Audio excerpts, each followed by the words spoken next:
Today on Locked On Canadians, we are going to regroup with our belated mailbag. Also, some injuries, some potential returns, some exciting news on that front. We're going to talk about all of that on today's episode of Locked On Canadians. Locked On Canadiens, your daily podcast on the Montreal Canadiens. Part of the Locked On Podcast Network, your team every day.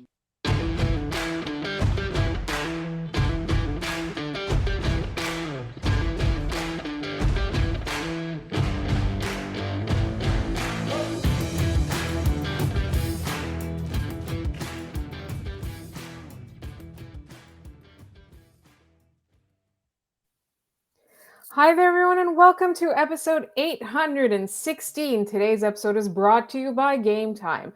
Download the Gametime app, create an account, and use Locked On NHL for $20 off your first purchase. My name is Laura Saab, also known as the Active Stick, and I'm joined by Scott Matla, still of Habs Eyes on the Prize. Habs Eyes on the Prize lives. The depth chart lives. We're so excited about that. We're going to start having people from Eyes on the Prize over on the show soon. There's also an event coming up this weekend that we'll talk about a little bit later. Scott, how are you doing today? I am legitimately great, all things considered, because oh boy, we really thought we were going to escape the end of this season without any more catastrophic butt explosions of injuries here. And we got 3-4 doses of bad news today. And Laura, do you want me to just start listing off the people who aren't having their seasons ended in the news today, or I think that might be shorter. That might take less time. The season is only 5 games left, right? We don't have that many left. Also, real quick, everybody in the comments was quick to answer a question yesterday that we asked because we completely forgot. And you can move up to 10 spots in the draft lottery. So yes, Scott, the Canadians do have an opportunity to get the first overall pick if they're lucky. The odds are infinitesimally small. But thank you to everybody who answered our question. Somebody was like, how do you not know this? And I think when you are on a podcast and you start recording, all your brain cells go out the window. And Scott and I sometimes are proof of that. It's really hard.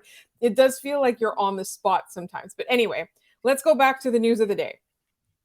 So at practice today, players who were missing: Jake Evans, Jordan Harris, Raphael Harvey-Pinard. I believe one of the goalies was missing, and Alex Belzile. With Jordan Harris not playing tomorrow, Corey Schumann was called up as an emergency recall. He will play tomorrow against, who are they playing tomorrow? The Red Wings, I believe. So Right. Corey Schumann was called up. It's the Red Wings. And also, Caden Primo was called up and is going to likely start that game against the Red Wings like he did against the Flyers, which means one of the goalies is not good to go. And Samuel Montembeault himself said, I've never seen anything like this. If they need me to, I can play out and forward if they need me to, which is probably not what you want to hear. And then the bad news. Yeah. And then the bad news piled in. Juraj Slafkovsky done for the year. We kind of had a feeling for that, but there was a chance he might come back, be able to play for the Rocket. Done. Sean Monahan, this mystery, whatever the hell, groin surgery, done. And as someone pointed out, I believe it was on Reddit and on Twitter, is groin injuries are hard because you can't just like rehab it like it's like a quad or an ankle thing where you can do exercise. You got to let it heal or you get surgery. And obviously he aggravated that while recovering from his foot injury, and that's just ouch. And I've then never the bad seen anybody with this much bad luck. I feel like even Pascal Leclerc was luckier with injuries than Sean Monahan is. Bo Bennett might be the only person who is more unlucky than Sean Monahan with injuries. Like, Bo Bennett got seriously injured celebrating a goal, for God's sakes. Like, and I'm pretty sure that was a goal against the Montreal Canadiens, because of course it is. And then the bad news of the day is Alex Belzile, leg fracture, done for the season. So he's not even going back to help the Rocket for their playoff run or anything. What do you even say? And this is after David Savard, season-ending knee injury. Like, and I know everyone's going after the training staff and this and that. Like, can we also talk about equipment, maybe? Blake Slavkovsky got hit, knee injury, and Belzile fractured his leg. That's not a training staff thing. That's your leg broke. I unless the training staff went out there and Tanya Harding to the guy, like, I don't think we can blame them for that. It's just a monumentally, like, insane year for injuries that even like Joel Edmondson and Samuel Montembeault, like we talked about, are like, we've never seen anything like it.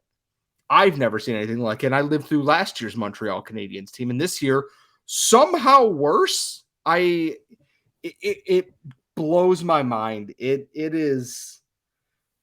sucks.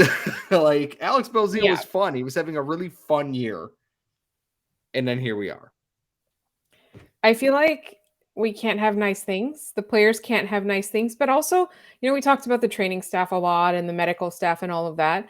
I'm also wondering about their conditioning. I was also wondering about their equipment too, like, what's going on there? Like, why are there so many injuries? And I do think conditioning is worth looking at, just in terms of, like, I know myself as a former runner, trying to get back into running. If you do not take care of your health, like, and you try to do the sport that you do, like, oftentimes you injure yourself, and sometimes in such a way that you don't recover for like almost 5 years. So I don't know. I think conditioning should also be looked at. I think everything should be looked at, because this is truly beyond anything that's even remotely normal. Like, this isn't even like a record. This is just like, it's bizarre and it's terrifying. So definitely they need to get that in order before next season. But also, a smiling face was spotted in training, or no, in skating. It was skating, not training, not training, not taking part in a practice, was skating. Scott, do you want to do the honors of sharing the joy?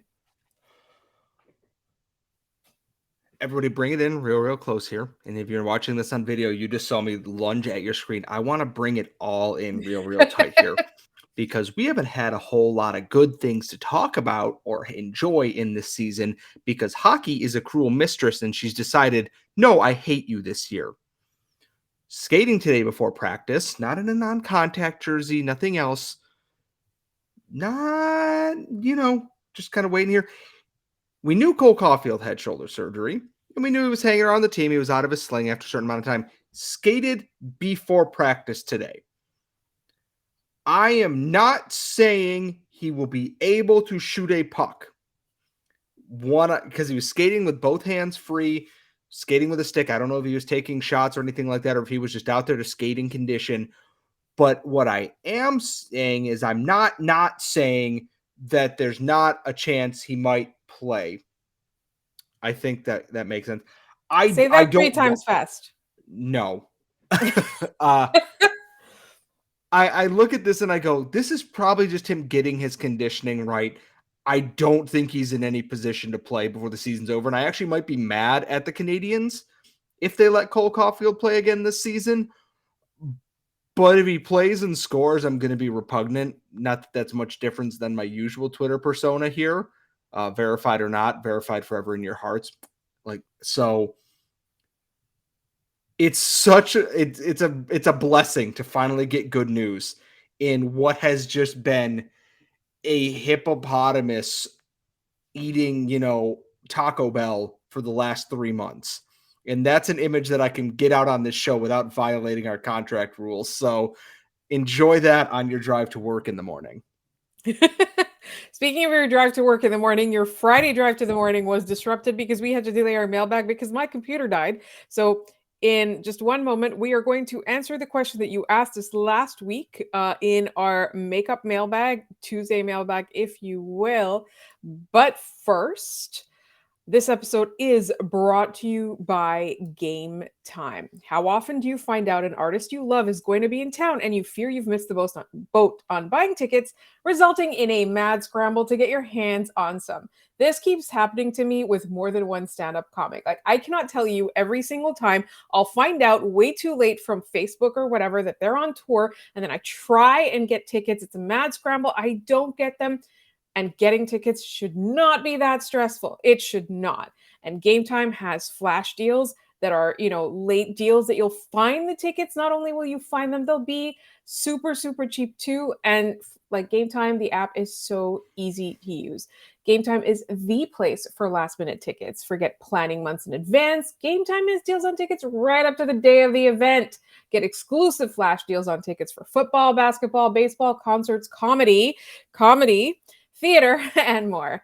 The Gametime guarantee means you'll always get the best price. If you find tickets in the same section and row for less, Gametime will credit you 110% of the difference. 100%, 110% of the difference. So snag the tickets without the stress with Gametime. Download the Gametime app, create an account, and use Locked On NHL for $20 off your first purchase. Terms apply. Again, create an account and redeem code Locked On NHL for $20 off. Download Gametime today for last-minute tickets, lowest price guaranteed. And what's usually a guarantee around here is that we will have a weekly mailbag. And sometimes we have some issues. Like I said, my computer died, like died, like a lot died. So I was not able to participate in the mailbag. And Scott would never do a mailbag without me unless I'm out of town, because that's the kind of guy he is. Anyway, Scott, are you ready for this week's iteration of the mailbag?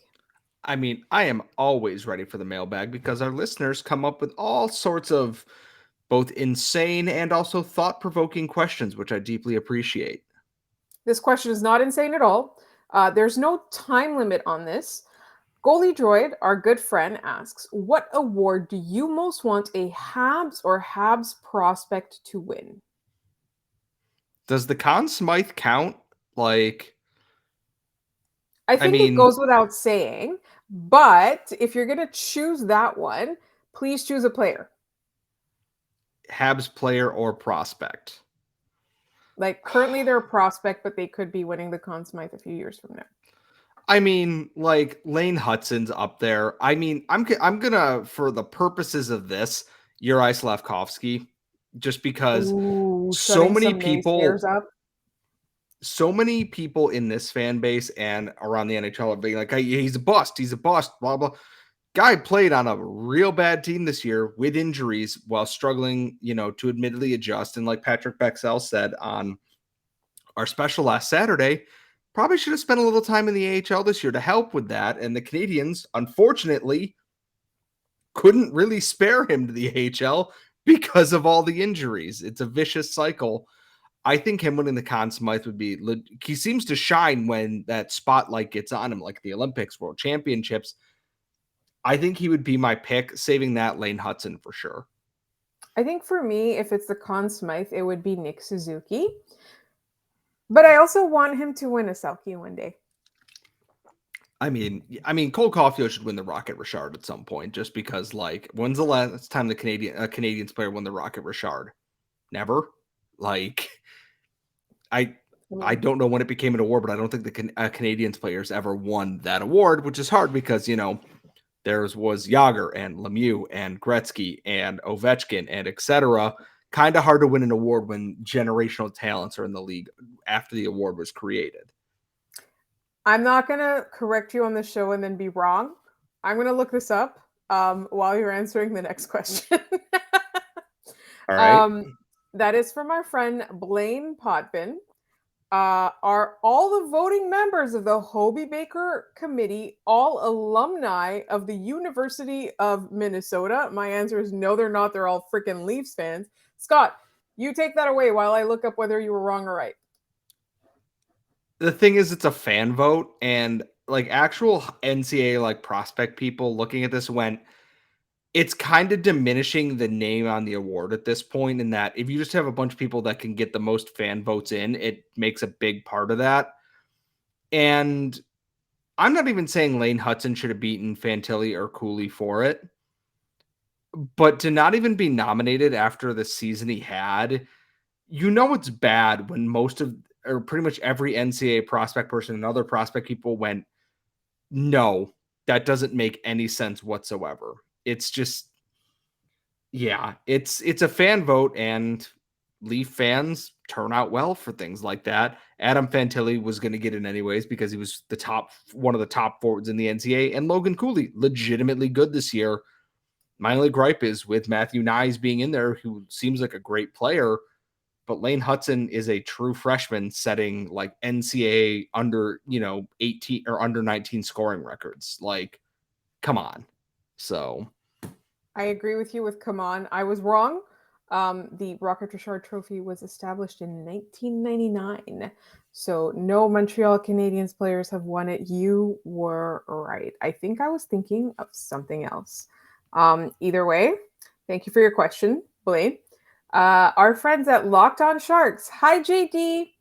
If healthy, should we expect if healthy, should if we healthy, expect to see the Habs move into frisky and fun next season instead of, and then he types gestures broadly. I think they were frisky and fun for parts of this season here. And my thought is, yeah, I still think they're going to be probably in that 9-10 draft range. They should see improvement, assuming, and I'm knocking on every piece of what I have available, they stay healthy. And some of these prospects take that next step. You're going to have a potential top 5 pick. I don't think they're going to be in the NHL next year, short of being Fantilli or Bedard, mind you. Slavkovsky's got another year. I think someone like Philip Machar is going to make the jump over to and is going to be one of those top AHL call-ups. Jesse Alonen and Raphael Harvey-Pinard are NHL players. Guys like Struble are going to make the jump. Sean Farrell will be here full-time next year. And there's still guys, Nick Suzuki and Cole Caufield and everyone else. I think this team next year has the potential to be, and I hate this word because it goes back to, yes, they can be a pesky team. They're not going to make the playoffs, but they can sure as heck be a spoiler for teams trying to make the playoffs. And I think, admittedly, it's more fun that, I want the team to make the playoffs and win the Stanley Cup, but if they're not going to do that, realistically, I want them to be as annoying as possible. I want them to ruin the playoff chances of the Ottawa Senators from here until the end of the world. We have some more questions coming up, and one of them includes Jan Mysak, and that's coming up in just one moment. But first, this episode is also brought to you by Built Bar. Built Bar is a protein bar that tastes just like a candy bar. We've talked about it before. You know we love Built Bar. You know that we love you, and we want you to try Built Bar. And they've got so many delicious flavors. We used to say, they've got 18 delicious flavors, but now they're always coming up with something new. They're always coming up with something fun. There's puffs, there's bars, there's granola bars. There's always something, and they're always low in sugar, high in protein, low in calorie, if that's something you care about, made with real chocolate, and delicious, delicious, delicious, delicious. And you can find Built Bar if you're in the States, you can find them at Walmart or Sam's Club. And if you are anywhere else, you can buy them at built.com. All you got to do is go to the website, go to builtbar.com and enter promo code LOCKEDON15 so that you can get 15% off your order. That's builtbar.com, promo code LOCKEDON15 for 15% off your order. All right, Scott, it is time for the remainder of the mailbag, and we've got a couple cool things. So our friend Jay, Laura, welcome back to the show. Thank you. I want to address the Pierre-Luc Dubois rumor. So we talked about this last week, and we had quite a big reaction. Some people were in favor, some people were not. Some people were like, Elliot Friedman is known to be wrong. He's not infallible, but he's just very well connected. So we brought it up.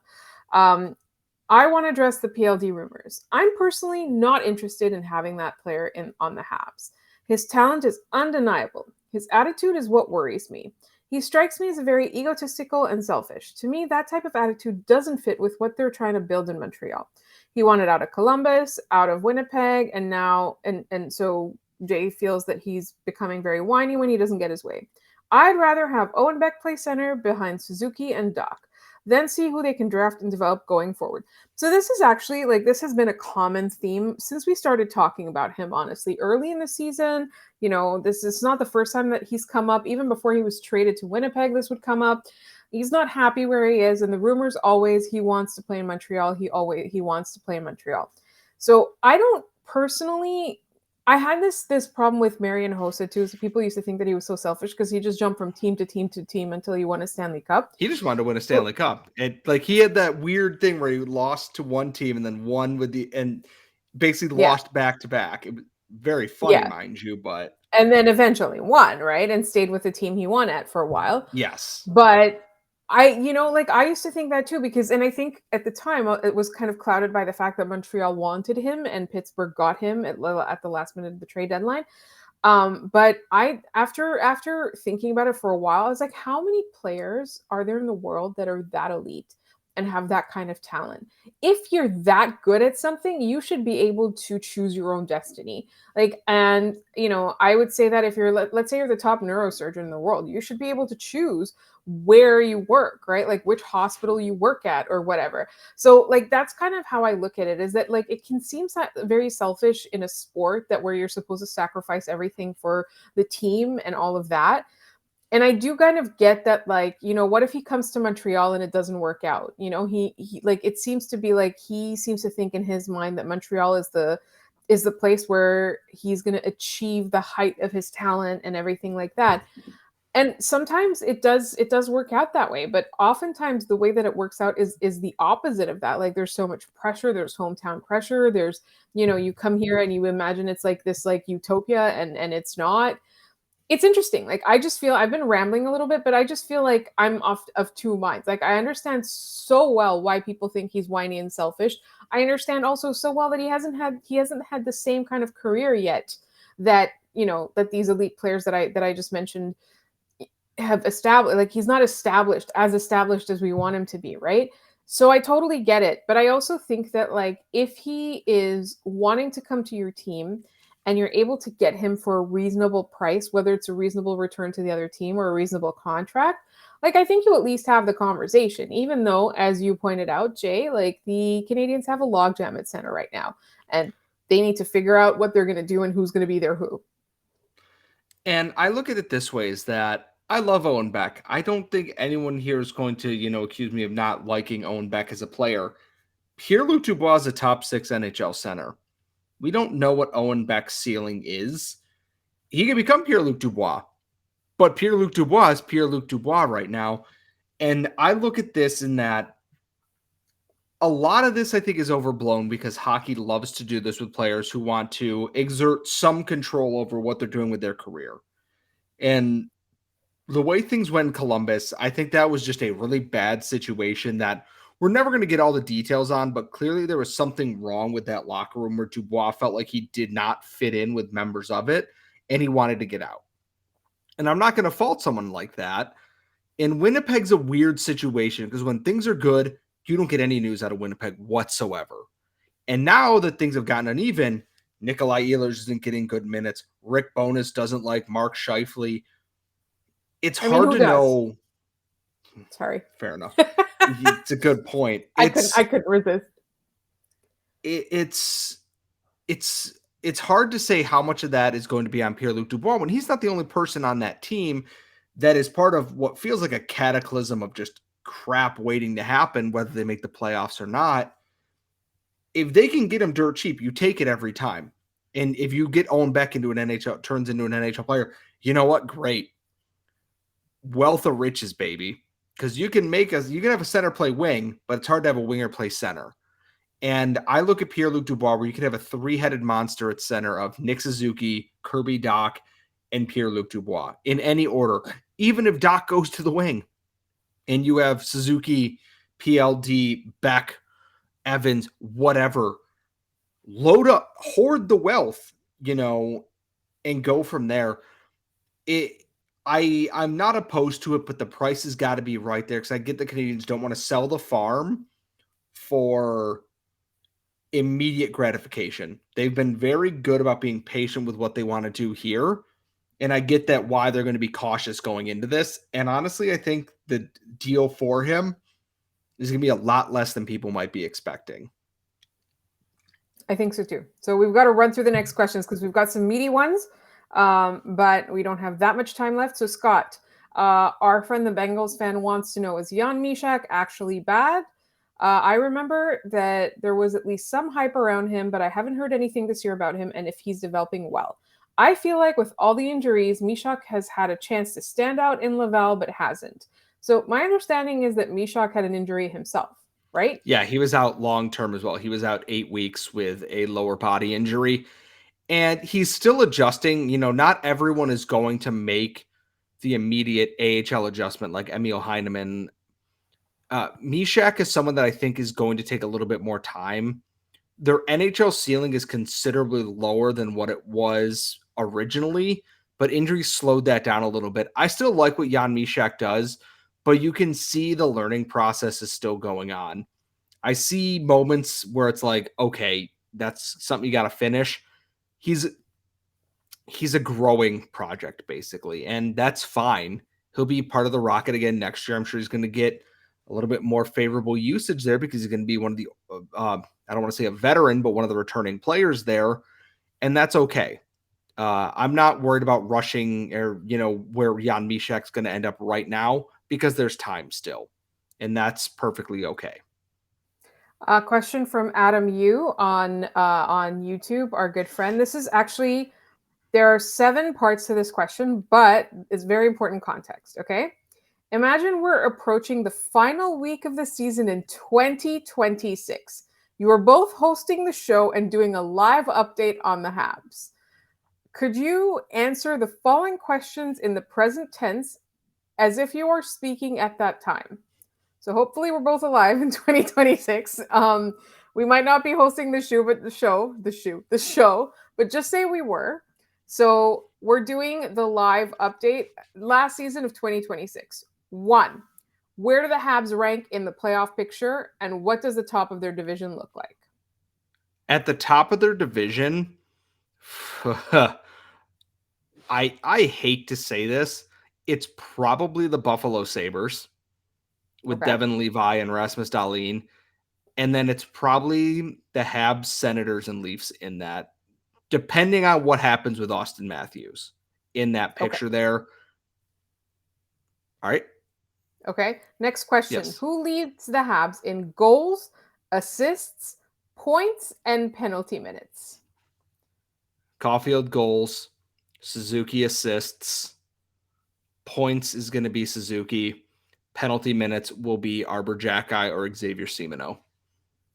3, who are their top forwards?